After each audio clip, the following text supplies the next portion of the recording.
Ya, bismillahirrahmanirrahim. Assalamualaikum warahmatullahi wabarakatuh. Kembali lagi bersama kita di Cerita Kampus Oranye, di mana kita akan menceritakan terkait bagaimana program studi yang ada di Universitas Muhammadiyah PKU Surakarta. Kali ini kita bersama dari program studi S1 Psikologi Universitas Muhammadiyah PKU Surakarta. Dengan saya sebagai host di sini dengan dari Mas Rais. Pembicara pada hari ini kita kedatangan dari dosen Universitas Muhammadiyah PKU Surakarta dari program studi S1 Psikologi. Sini bersama Mas Anggoro, Mas Anggoro dan Mbak Tara. Oke. Dari dosen program studi S1 Psikologi. Halo, selamat siang Mas Anggoro. Gimana kabarnya? Alhamdulillah. Mbak Tara, selamat siang. Gimana kabarnya? Alhamdulillah baik. Oke. Mas Rais gimana kabarnya? Wah, sangat tidak baik. Kenapa tidak baik? Karena ya ada suatu hal lah. Apa tuh kira-kira? Jangan, ini pribadi, masalah psikologi saya. Karena kita sedang bicara tentang program studi psikologi. Boleh kan dalam psikologi nggak boleh cerita, boleh kan? Boleh. Boleh. Boleh ya. Tapi kayaknya kalau nggak boleh cerita itu bayang nggak sih? Maksudnya kan dipendam sendiri tuh, apa kita harus cerita? Buka semuanya ke semua orang gitu. Gimana, Bagusnya Mas? sih cerita sih. Oh, bagusnya cerita ya? Bagusnya cerita sih. Minimal sama orang terdekat deh. Oh, minimal terdekat. Iya. Kasihan banget kalau nggak punya teman ya. Nah, Maka dari itu, kan di sini ada psikolog nih. Nah, kalau nggak ada teman dekat bisa datang ke tenaga profesional seperti psikolog seperti itu. Oh, gitu ya. Jadi kalau nggak ada teman datangnya ke psikolog ya? Ya. Iya. Gitu. punya teman tapi kan. Oh, punya dong, jelas. Banyak teman saya. Mantap. Sombong aja sih. Gitu. Kalau boleh tahu nih, Mas Anggoro itu sebenarnya kayak misal background saya kan hukum. Hukum itu kan ada pidana, perdata dan lain sebagainya. Kalau misal psikologi itu cabang-cabangnya kemana sih Mas? Kalau boleh tahu. Termasuk Mas Anggoro nih, cabangnya kemana nih? Oke. Kalau saya dulu S1 itu saya ambil psikologi. Jadi psikologi itu belum ada penjurusan secara khusus di S1-nya. Cuma sudah mulai dikenalkan dengan minatnya, minat bidangnya apa. Saya udah mulai ambil minat bidangnya di klinis. Kemudian saya masuk ke S2 plus profesi, jadi magister psikologi profesi. Itu saya ambil minat bidangnya psikologi klinis. Oh, psikologi klinis. Kalau Mbak Tara? Kalau saya itu sama dengan Pak Anggoro. Jadi saya S1 itu ambil sarjana psikologi, kemudian lanjut magister dan profesi langsung itu dengan peminatan psikologi pendidikan kalau saya.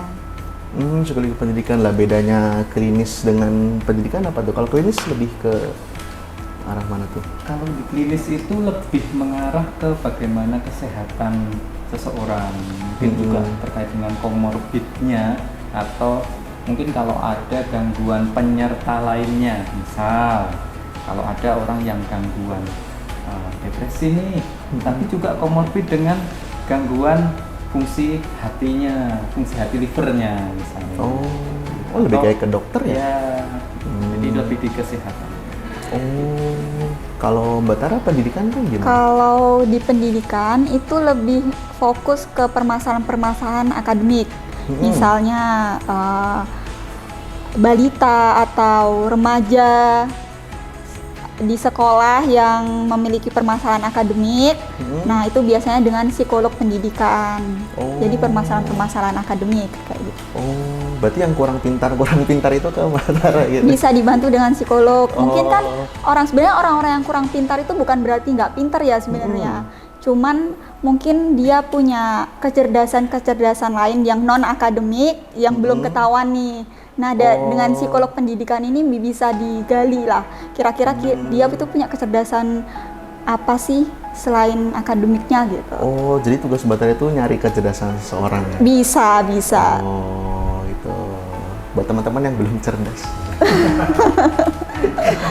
Sebenarnya kita punya kecerdasan semua kok. Iya. Oh, kita semua punya kecerdasan masing-masing. Iya. Ya. Cerdas bukan berarti bisa Iya. matematika doang Iya. kan. Kan ada banyak nih, kalau kita kenal kan ada kecerdasan spiritual, ya. Ada kecerdasan emosional, ada juga kecerdasan intelijensi. Kita sebenarnya kan punya semua. Oh, punya semua.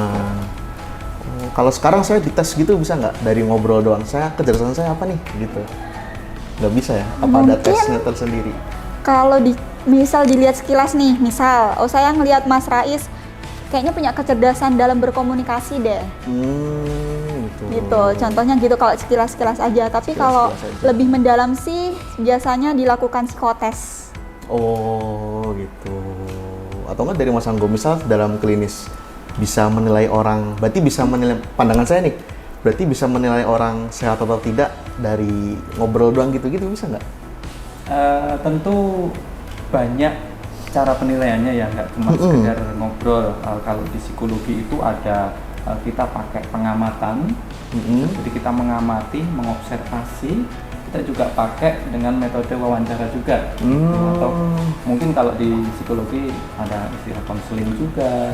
Nah nanti dari pengamatan dan wawancara atau konseling itu dipertajam, dikerucutkan dengan adanya tes psikologi. Oh, Konsepnya hampir sama. konsepnya hampir sama. Tapi sebenarnya saya masih agak bingung sih terkait jenjang karir dari lulusan psikologi itu seperti apa. Misal yang saya tahu nih, lulusan psikologi itu bisa menjadi psikiater. Nah, apakah semua, misal tadi kan ada apa tuh profesi ya, psikolog itu. Nah, apakah misal Mas Anggoro klinis, Mbak Tara pendidikan itu bisa jadi psikiater? Tentu kalau psikiater ya, itu ranah profesi yang berbeda sebenarnya. Oh, ranah profesi yang Jadi kalau berbeda. psikolog itu kan dari S1 psikologi, Mm-mm. kemudian ambil profesi ya, kan sekarang profesi, pendidikan profesi psikolog gitu. Kalau dulu di zaman kami itu S1 psikologi itu ambil magister psikologi profesi. Mm-mm. Sedangkan kalau psikiater itu S1-nya itu kedokteran umum. Ya, kemudian ambil biasanya satu paket kan, profesi dokternya. Iya, profesi dokternya. Nah, karena sudah menjadi dokter, kemudian ambil spesialis kesehatan jiwa. Nah, psikiater itu spesialis kesehatan Spesialis jiwa. kesehatan jiwa, profesi juga. Profesi juga. Berarti ada klinis, ada pendidikan, ada kesehatan jiwa. Tapi apa ranahnya beda? Beda sih, kalau di psikolog itu benar-benar dari psikologinya. Tapi kalau di psikiater itu dari kedokterannya. Oh, jadi lulusan psikologi itu ke dua arah ya, dia bisa ke arah kedokteran, terus ke arah yang menurut saya masih kayak umum gitu, yang gimana nih? Gini, Saya coba aku tambahin ya. Iya, iya. Kalau jadi intinya psikolog dan psikiater itu beda. Kalau psikiater itu dia itu dokter yang udah ambil spesialis Oh, jiwa. Jadi dia bisa dikatakan dokter jiwa gitu. Nah, disebutnya psikiater. Sedangkan kalau psikolog itu dia bukan dokter. Oh, Dia S1-nya ambil psikologi, kemudian ambil profesi psikologi. Nah, profesi psikologi itu sendiri tuh ada macam-macam peminatan. Yang pertama itu ada pendidikan, ada klinis, ada PIO, industri organisasi, ada ya juga sosial, perkembangan macam-macam kayak gitu. Jadi beda. Oh, beda ya. Jadi lulusan psikologi itu bisa ke arah psikolog atau psikiater. Kalau psikiater itu udah dokter ya. Tapi bukan Gitu. berarti psikolog bisa jadi psikiater Psikiater. ya, Oh. hanya sekedar mungkin mempelajari. Jadi kalau saya gitu ya, saya waktu kuliah juga mempelajari bagaimana neuropsikologinya manusia gitu. Jadi konsep sarafnya, konsep otaknya, sistem otaknya, hormon-hormonnya, bahkan saya juga diajarkan tentang farmakologinya. Oh, apa tuh farmakologi? Farmakologinya itu lebih ke arah bagaimana pengobatan gitu. Jadi nanti misal nih kalau orang dengan gangguan A itu biasanya dikasih resepnya apa sih? Ini sama ini. Sama Oh itu ranahnya psikiater ya? Psikolog nggak bisa ngeluarin Nggak bisa. Nggak, minum obat ini gitu? nggak boleh. Oh nggak boleh. Nggak. Tapi tetap harus mempelajari kalau di klinis. Oh tetap harus mempelajari, meskipun nggak boleh ngeluarin obat-obatan tertentu gitu ya? Benar. Gitu. Berarti, oh ya, apakah ketika mahasiswa lulus S1 psikologi itu bisa langsung open praktek cerita gitu? Apakah harus melewati step-step yang lain dulu sebelum dia bisa, nanti dulu kamu jangan open praktek sembarangan dulu gitu. Gimana tuh? Oke, kalau baru lulusan S1 nih, itu tuh belum dikatakan psikolog. Oh belum? Jadi dia masih dikatakan sebagai sarjana psikologi. Untuk mendapatkan gelar psikolog, itu dia harus ambil profesi. Jadi, kalau yang lulusan S1 itu bisa kerja apa aja sih, gitu kan? Ya. Nah, sebenarnya mereka bisa melakukan konseling juga, cuman dia sebagai asisten psikolog. Jadi untuk mengeluarkan diagnosa apa, kemudian hasil dari psikotes contohnya, ini kira-kira klien ini punya gangguan apa, itu tuh harus didampingi dengan psikolog. Jadi tetap bisa konseling, cuman di bawah. Tapi nggak boleh sendiri gitu. Iya, maksudnya tetap dipantau dengan psikolog gitu. Oh, tetap dipantau dengan psikolognya. Cukup luas ya ranah lulusan psikologi itu, kayak bisa kemana-mana gitu. Bisa jadi psikolog, bisa jadi psikiater kalau mau jadi dokter jiwa ya. Gitu. Nah, kita masuk ke materi nih buat Mas Anggoro sama Mbak Tara, karena kan kita di sini kan di zamannya anak muda nih. Kita di mana-mana ada anak muda, pokoknya anak muda menguasai setiap sudut lah gitu. Anak muda ada di mana-mana. Nah, yang namanya anak muda itu nggak jauh dari gadget lah, nggak jauh dari HP, karena ya memang kita bisa dibilang hidup dari HP gitu. Kita tahu informasi dari HP, dari sosial media, kita tahu semua informasi dari sosial media. Nyari duit pun kadang lewat sosial media gitu, kecil-kecilan, jadi konten kreator kecil-kecilan atau lain sebagainya gitu. Nah sebenarnya ketika kita bermain terlalu lama dengan sosial media itu ada dampak buruk tersendiri nggak sih dari segi psikologis seseorang gitu? Dari Mas Anggoro dulu mungkin. Oke, kalau tentang sosial media, menggunakan gadget ya, gadget handphone ataupun tab gitu ya, itu sebenarnya memang ada dampak atau konsekuensinya di psikologis, karena nanti juga sosial media itu kan ada materi-materi khusus yang itu memang diciptakan untuk memikat. Banyak loh yang mungkin video-video, kemudian gambar-gambar, algoritma tertentu yang memang ditujukan untuk memikat gitu. Dampaknya memang sampai dengan saat ini masih banyak, berkembang terus penelitian-penelitian dari. Oh belum berhenti tuh penelitian yang masih terus berjalan. Jadi masih menjadi minat atau topik yang sangat menjanjikan sekali kalau bicara tentang penelitian di bidang psikologi kaitannya dengan sosial media. Ya. Gitu. Jadi karena banyak sekali kan. Tuh, kalau mungkin Mbak Tara? Oke, kalau mungkin aku jawab dari segi psikologi pendidikannya ya. Tentu media sosial punya banyak pengaruh ya di pendidikan. Contohnya permasalahan-permasalahan yang sering muncul di mahasiswa, di siswa-siswi sekolah. Contohnya kayak adanya kecemasan akademik, kemudian bullying dari media sosial juga ada. Kemudian kecemasan, contohnya kecemasan. Mereka kan dengan adanya media sosial semakin kayak dikasih ruang untuk membanding-bandingkan diri dengan orang-orang yang ada di media sosial. Contohnya kayak misal ada temennya yang udah dapat kerja yang oke nih, sedangkan kok aku belum. Jadinya cemas, jadinya muncul gangguan psikologis. Contohnya gitu sih. Pasti ada faktor yang buruk gitu.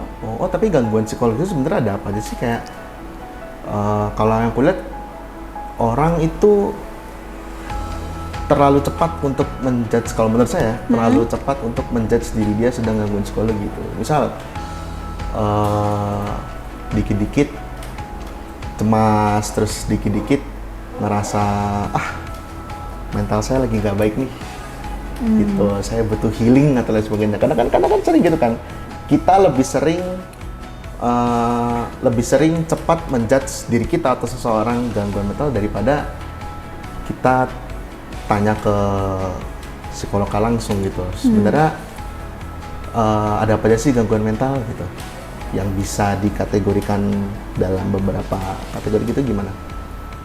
Tentu kalau gangguan mental sebenarnya sangat banyak, tapi memang sekarang eranya banyak orang itu self diagnose ya, atau self diagnose itu mendiagnosis diri sendiri. Padahal semestinya yang berhak untuk mendiagnosis tentu profesional ya. Nah, sebenarnya kalau memang terbagi menjadi berapanya sangat banyak. Tapi secara golongan besar, kalau di psikologi itu ada gangguan kepribadian, ada gangguan psikopatologi, klinis tertentu. Jadi benar-benar sudah ranahnya lebih berat. Tapi biasanya memang kalau di S1 itu baru dikenalkan dulu. Nanti ranah yang paling detail, paling lengkap, yang paling mendalam nanti ada di profesi. Ada di profesi mendalam. Jadi kalau S1 nanti hanya dikenalkan tentang kurang lebih ya, hanya mengenalkan gimana sih kalau orang dengan gangguan depresi, orang dengan gangguan bipolar, orang dengan gangguan skizofrenia, misalnya. Kalau dengan gangguan kayak gitu, misal Mas Anggoro sama Mbak Tara ini kan saya pandang seorang ahli kan ya, karena sudah menjalani pendidikan di dunia psikologi. Nah, kalau dari Mbak Tara atau Mas Anggoro, sekali lihat orang bisa langsung ngerti nggak kalau dia, wah ini rusak ini mentalnya gitu, ini nggak sehat ini gitu. Sepanjang pengalaman saya belum bisa langsung melihat seperti itu. Karena memang kalau di psikologi itu secara etika profesi tentu kami para psikolog itu harus melibatkan berbagai metode assessment namanya, atau kita di dalam mungkin bersosialisasi gitu, nggak hanya sekedar melihat saja kan, itu perlu adanya mungkin ngobrol gitu, lebih intens, ngerti gimana kondisinya waktu kecil dulu, ngerti gimana kondisinya ketika di rumah, di sekolah atau seperti itu. Ya mungkin sama ya kalau di sekolah juga gitu. Sekolah juga gitu. Jadi kita sebenarnya sebagai psikolog itu tidak boleh kayak judgmental, kayak ini kayaknya punya gangguan jiwa deh nih orang. itu melanggar kode etik ya. Jadi harus melewati banyak prosedur, contohnya kayak assessment gitu sih. Karena menurut saya ilmu psikologi itu ilmu yang sangat overpower gitu menurut saya. Gimana overpower? Wah, overpower banget gitu. Misal kita mau nyari pasangan, orang psikologi kan ngerti bagaimana cara menilai orang itu baik dan buruk dengan melewati mungkin lewat tes yang sederhana dulu, terus tes yang udah mendengar-dengar gitu kan bisa gitu. Jadi kayak apa orang psikolog susah dapet jodoh ya gitu, karena dia kan punya standarnya kan, bukan standar sih, dia punya sistem penilaian bagaimana dia menilai orang itu baik dan buruk gitu. Kalau ya yang namanya manusia kan ada baik dan buruk, kayak nggak semuanya baik, pasti ada buruknya juga gitu. Nah, mungkin kita agak melenceng sedikit. Emang bener ya orang psikolog itu susah dapat jodoh gitu? Enggak juga sih. Jadi sebenarnya psikologi itu memandang juga bahwa tiap-tiap manusia, saya dan Sarah ini beda, individual differences. Jadi kami ini meskipun sama-sama manusia, sama-sama makan nasi ya, tapi pasti ada bedanya. Oh yes. Pertama mungkin pengalaman masa kecil ya, tentu beda ya pengalaman kita. Gitu. Apalagi sekarang. Betul. saya misalnya tinggal di mana, lingkungan saya seperti apa, di sini saya kerja seperti apa. Gitu. Jadi memang tiap-tiap dari individu itu berbeda sebenarnya. Nah, pandangan di psikologi yang individu berbeda itu sehingga menimbulkan adanya, oh berarti ada dalam tanda kutip, oh tentu wajar kalau orang itu demikian. Iya. Kalau boleh dibilang psikologi itu malah banyak komprominya. Ya, memahami orang lain, mengerti, dan mungkin ikut berempati. Ya. Iya. Jadi Kasarannya gini deh, misal kita punya saudara nih, iya. orang tuanya sama kan, Iya. tapi kan misal anak pertama, anak kedua, anak ketiga itu pasti punya kepribadian yang berbeda walaupun iya, orang iya, tuanya betul. sama, gitu kan. Nah, saya sendiri sebagai psikolog itu justru dengan pengalaman-pengalaman dengan belajar psikologi ini, ilmu psikologi, jadi tiap ngelihat orang tuh jadi nggak kayak misal kok orang ini nyebelin ya. Justru kita sebagai psikolog atau yang belajar ilmu psikologi ini jadi banyak mikir kayak kira-kira orang ini ngeselin, kira-kira kenapa ya? Kok kasihan ya? Kira-kira masa lalunya ada apa ya? Gitu loh. Jadi ya benar kata Pak Anggoro kalau justru seharusnya lebih banyak kompromi dan empati gitu. Ya gitu. Enak ya. Bisa kompromi. Kalau kita kan orang ini ngeselin. Gitu kan. Mau kuliah lagi aja di psikologi ya, masuk S1 psikologi di Wah, boleh tuh. UMPKU. Di UMPKU sini Iya, loh. murah loh. Nanti ketemu sama kami ya. Iya. Jadi bisa menilai orang nih. Nggak apa-apa, Seru kan tapi. nanti juga relevan kok. Tapi kalau boleh tahu nih,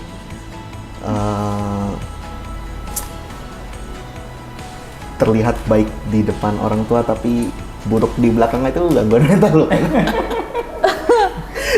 Gimana? Kadang kan kita suka gitu nih, terlihat baik depan orang tua, tapi ketika kita udah di luar, wah kita bebas menunjukkan jati diri kita gitu, atau enggak di depan atasan, hewo gitu, di belakangnya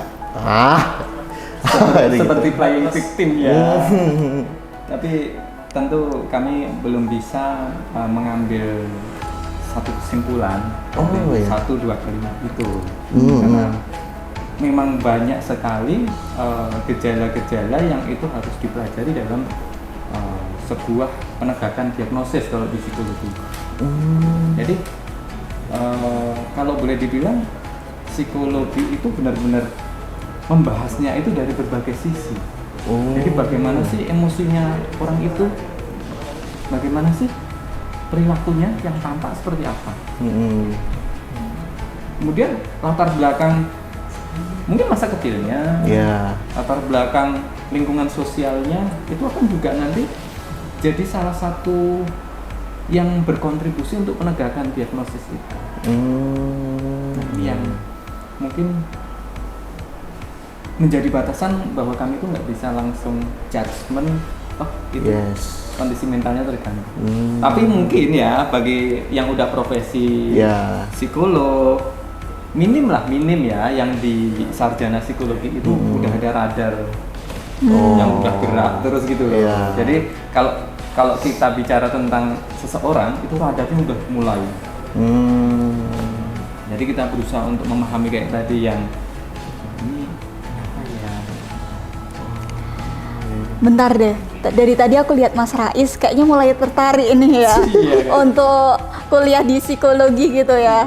Soalnya kayak menarik gitu loh. Saya kan S1-nya hukum. Saya tuh bicara hukum tuh bicara bagaimana menjerat seseorang gitu kan.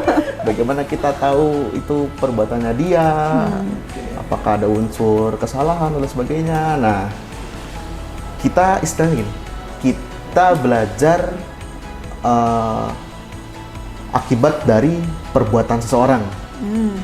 Kalau psikolog kan belajar kenapa orang berbuat demikian gitu kan. Tapi kan kita juga belajar kenapa orang buat demikian, tapi nggak seluas psikologi lah gitu. Jadi kan sebenarnya kan kayak dari diri sendiri pengen tahu gitu loh, kok orang bisa jadi psikopat sih gitu, kenapa? Apa alasan dia bisa jadi psikopat? Nah, sebelum kita membahas terlalu jauh nih, sebenarnya pertanyaan dasarnya dulu nih, sekarang kan kita sering menemukan kata kesehatan mental gitu. Sebenarnya kalau dari Mas Anggoro sama Mbak Tara, mental yang sehat itu seperti apa sih? Apakah yang tahan banting? Kalau tahan banting dikatakan mental sehat, tentara mentalnya sehat terus dong gitu. Gitu. Terus karyawan-karyawan gini mentalnya nggak sehat dong gitu. Sebenarnya yang dikatakan mental sehat itu kayak gimana sih? Gitu. Mungkin aku dulu ya. Boleh. Kalau gini, jadi kalau mental yang sehat itu ketika menurut saya ketika kan di hidup ini tuh nggak mungkin senang terus. Yes. Pasti ada sedih, senangnya. Selama kita hidup itu pasti selalu ada ya. Senang Nggak mungkin gajian kita aja. sampai mati itu senang terus gitu kan. Nah, bisa dikatakan mental yang sehat itu ketika dia merasa puruk nih, dia bisa memanage emosinya itu. Jadi gimana caranya dia bisa mengontrol emosi-emosi yang dia rasakan. Ketika dia sedih dia harus ngapain, kayak gitu lah. Berarti tiap tanggal 1 mental saya sehat gitu ya? Gajian. Tanggal 1 kenapa? Hah? Gajian. Ada notif masuk. Oh, notif. Tapi masuk tanggal 15 sudah rusak. Sebenarnya benar tadi yang disampaikan stabil gitu. Tapi kalau mungkin lebih mendalamnya lagi, jiwa yang stabil gitu, yang tetap tenang dalam kondisi apapun. Jadi kalau latar belakang saya kan di psikologi Islam juga ya, sebetulnya di psikologi Islam juga. Jadi kalau di Quran itu ada ayat Quran itu yang menyatakan, Allah menyampaikan bahwa demi penciptaan jiwa dan Allah yang telah menyempurnakan. Itu di surat Asy-Syams gitu. Kemudian Allah juga menjelaskan bahwa sebenarnya kita itu dikasih juga fujuruha wa taqwaha. Jadi kita diberikan ya pilihan sebenarnya mau memilih yang mungkin di jalan yang fujur atau takwa gitu. Tapi di surat Al-Fajr juga sama, mungkin kita bisa paham semua bahwa ya ayat Tuhan nafsu mutmainnah irji ini wa rabbi radiyatan mati. Jadi wahai jiwa yang tenang. Jadi jiwa yang bagus itu psikologi, kalau bisa dibilang kesehatan mental itu sehat beneran itu ya kalau tenang jiwanya. Jadi mungkin Tenang dalam kondisi apapun. apapun kondisinya jadi tenang. Gitu. Itu buat teman-teman yang tanggal 15 sudah menipis, harus tenang dalam kondisi apapun. Tunggu tanggal 1 lagi, nanti masuk lagi. Gitu. Tapi FOMO itu gangguan mental juga nggak sih? Ya. Kayak, saya takut ketinggalan sesuatu nih, gitu. Itu Ada gangguan juga nggak jurnalnya sih? juga yang Oh, ada jurnalnya.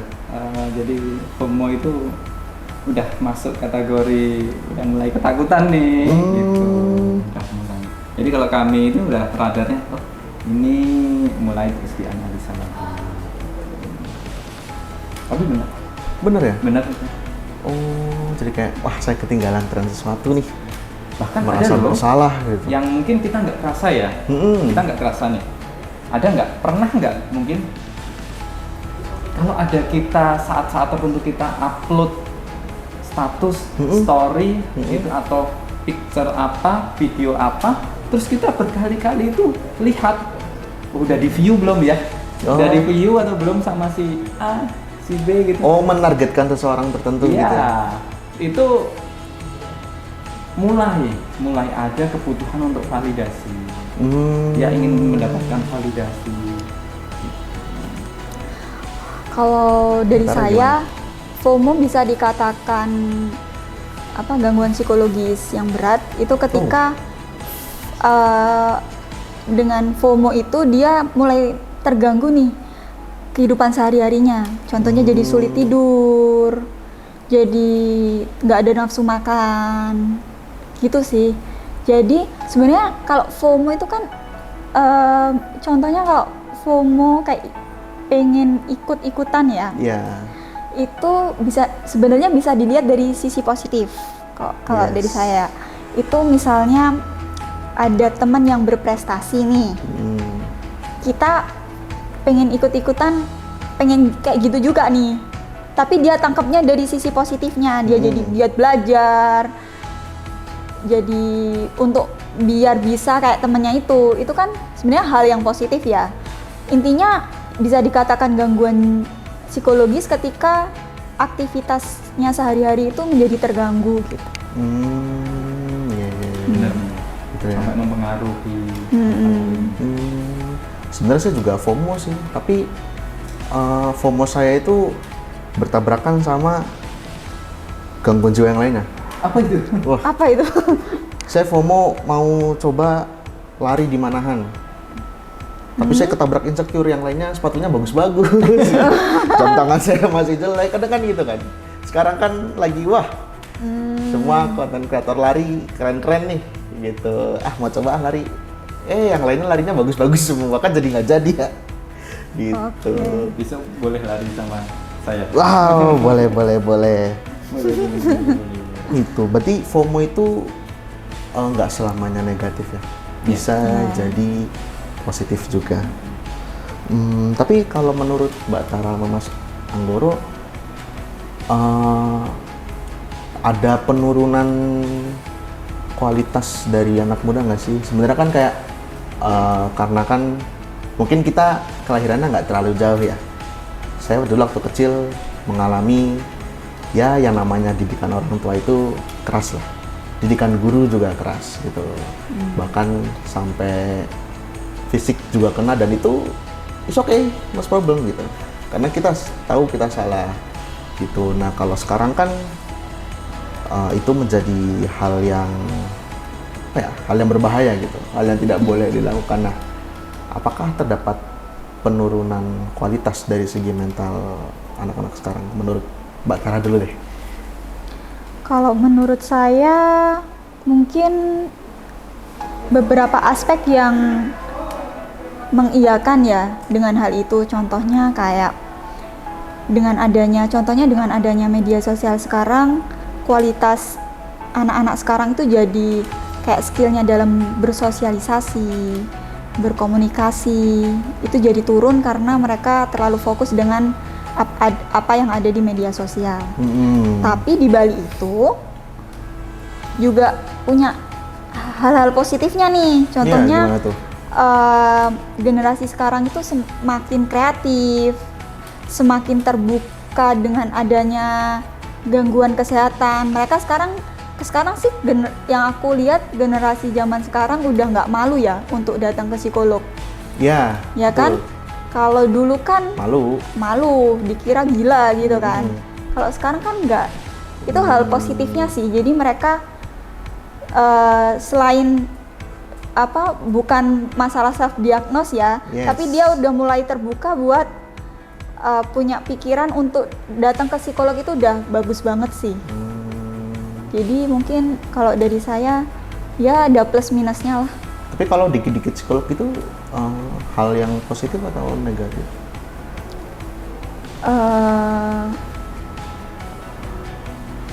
Enggak sih, positif sih. Positif ya. Selama dia punya kesadaran buat datang ke psikolog, kan kalau dia udah datang ke psikolog itu sebenarnya dia diberikan cara-cara dari psikolognya agar dia bisa ngatasin dirinya sendiri. Selama dia datang ke psikolog dan tidak merugikan orang lain yang ada di lingkungannya sih, itu positif-positif aja. Misal psikolognya bosan, kamu lagi. Nggak boleh gitu ya psikolog? Enggak, tentu enggak. Nah kalau dari Mas Anggor gimana tuh tadi? Kurang lebih hampir sama. Jadi generasi sekarang itu dengan generasi yang dulu sebenarnya sama-sama sedang berkembang ya. Kalau sekarang perkembangannya udah mulai sampai ke sosial media dan sebagainya. Kalau dulu kan mungkin dari yang eranya belum ada radio, terus jadi ada radio, ada televisi. Nah sekarang udah eranya sudah di dalam tangan kita gitu. Sebenarnya ya hampir sama sih. Cuman memang di era-era sekarang itu informasi jadi cepat masuknya. ke tiap-tiap orang sampai ke orang lain itu cepat banget. Nah, mungkin itu yang juga jadi perhatian bagi beberapa orang. Ya, itu misalnya ada, oh info, ini dapat info baru nih, ini tetangga sebelah teman kita ini bikin rusuh gitu, misalnya di generasi remaja ya, ayo kita ke sana. Nah, akhirnya kan jadi mulai aktif lagi, hormon-hormon mungkin adrenalinnya dan sebagainya. Nah, memang paparan informasi di sosial media itu juga berpengaruh juga di sistem tubuh kita. Jadi termasuk dopamin kita, hormon-hormon kita itu nanti akan berpengaruh. Termasuk brain root, paham brain root nggak? Brain root juga? Sama. Jadi memang kita itu banyak paparan informasi, itu juga ada positifnya, ada negatifnya. Jadi kalau biasa sekarang istilah kerennya ya itu over information gitu. Kita banyak lelah. Jadi sehari-hari rasanya kayak cepet lelah gitu. Pernah ngerasain? Pernah sih, kebanyakan nge-scroll juga capek. Akhirnya ngantuk. Bisa. Kebanyakan scroll. Tuh. Nah, terus terkait ruang digital juga nih.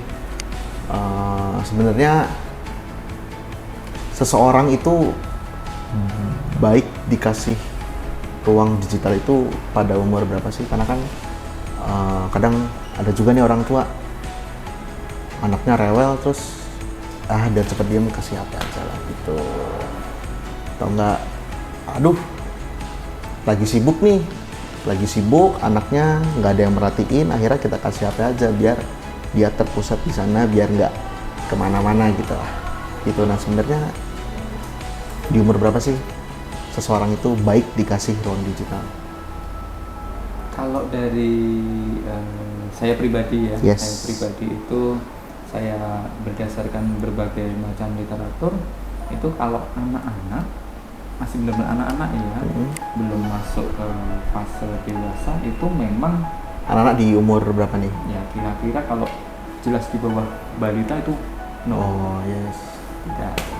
Tapi kalau anak-anak misalnya ya SD ya, masuk SD kan 7 tahun kurang lebih ya, 7 tahun, 8 tahun, 9 tahun gitu boleh dikasih untuk mendukung sarana belajarnya, tetapi tetap dalam pantauan. Artinya kalau tadi kan mungkin dikasih gadget handphone agar dia tenang, agar dia nggak main keluar, nggak lari-larian. Mungkin itu bukan solusi yang terbaik. Nah, justru akan menimbulkan ya problem-problem lagi, problem lanjutan di kemudian hari. Mungkin di luar sana banyak sih yang gitu.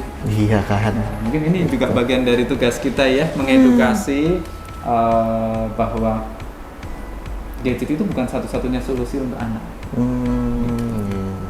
Ya, dengan adanya gadget kan, kalau anak udah dipegang gadget, dia jadi nggak explore di sekelilingnya. Jadinya kayak sensor motoriknya juga terhambat, nggak berkembang gitu sih. Jadi benar kata Pak Anggoro, ketika dia udah memasuki masa sekolah, misalnya kelas SD kan sekarang kebanyakan sekolah juga udah kayak harus by online gitu kan. Itu sebenarnya nggak apa-apa asal dia pantauan dari orang dewasa gitu loh. Dan ada durasi yang baik gitu. Ada durasi yang baik gitu ya. Misal cuman boleh main HP Sabtu Minggu gitu. Tapi Sabtu Minggunya full 1 hari. Ya, Sabtu Minggunya juga berapa jam nih? 24 jam kan bahaya juga. Gitu. Nah, kalau semisal anak muda udah terkena gadget lah, pasti udah terkena lah. Atau enggak dia sudah mengalami mungkin tanda-tanda kali ya. Atau tanda-tanda orang udah gangguan jiwa tuh kayak gimana sih gitu. Nah, terus kalau udah terkena, cara ngilanginnya gimana? Kayak gitu bisa hilang total nggak sih ya? Bisa tentunya dengan beberapa tahapan, tapi ya karena memang kalau di psikologi ini kalau benar-benar mau pulih atau sembuh total itu memang harus bertahap dan melibatkan berbagai sisi. Misal tidak hanya pada individunya itu sendiri, jadi benar-benar sampai ke orang tuanya, masyarakatnya, gitu, lingkungannya juga. Bahkan kalau misalnya anak ya, itu sekolah juga terlibat nanti. Tapi secara umum tanda-tandanya itu tadi yang sempat disampaikan bahwa sampai mungkin mengganggu orang lain, sampai mungkin tidak bisa melakukan kegiatan yang lain. Saya punya contoh, saya punya 3 pasien, yang salah satunya pasien anak ya, pasien juga. Saya punya 3 pasien anak yang terkait dengan gangguan adiksi gadget. Itu salah satunya. Adiksi itu berlebihan ya. Adiktif ya, ketergantungan. Jadi anak ini tuh sampai, mohon maaf, nggak kayak lambat banget untuk bergerak gitu, sampai nggak bisa kayak teman-teman yang lain. Speech delay itu juga termasuk nggak sih? Ada kategori sendiri, tapi tidak semuanya. Speech delay itu tidak semua karena faktor gadget. Faktor nggak diajak bicara. Bisa, tapi juga ada yang karena faktor memang sejak kecil itu dikasih tontonan tertentu. Apalagi tontonannya mungkin yang nggak ada percakapan. Jadi hanya sekedar visual aja. Ada. Kalau di Mbak Tara gimana tuh? Iya, kan nyambung aja ya. Jadi intinya penting banget, khususnya perkembangan pada anak ya, itu penting banget kayak difokuskan lah intinya kalau saya tangkepnya ya, gadget itu lebih banyak sisi negatifnya ya kalau untuk apalagi balita gitu. Jadi sebagai orang dewasa atau orang tuanya sih, angka baiknya kalau bisa nggak dulu deh gadget itu di umur balita gitu. Itu sih.